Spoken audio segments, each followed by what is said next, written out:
Con bởi có mặc quần dài vô.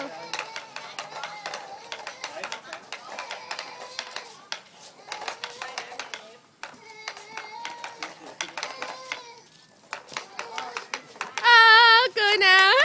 Hello.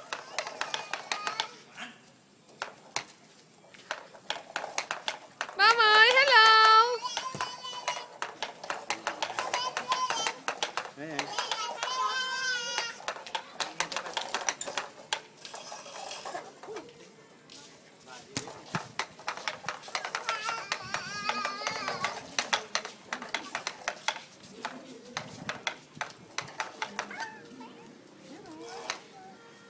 Rồi đứng lên, đứng lên. Rồi.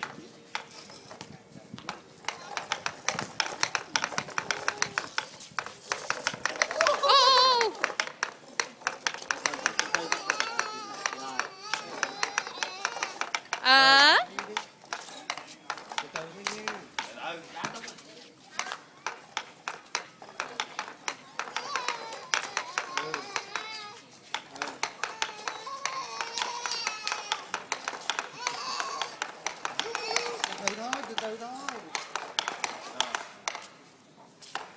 Nãy giờ đi biết xa gần hết cái chung cư. Út cư. Đứng lên con, đứng lên. Út cư.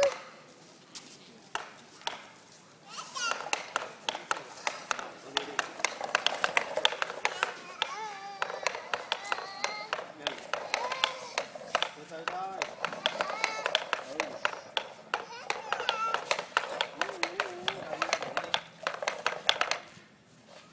Rồi đứng lên. Rồi con đi tiếp đi.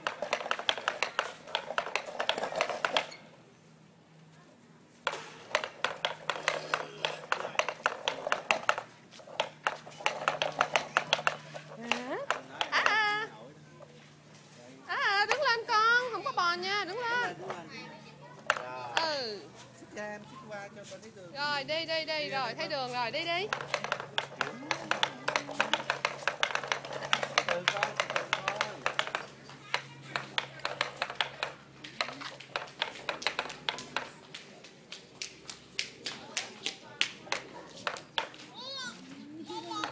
Cái gì? Đây.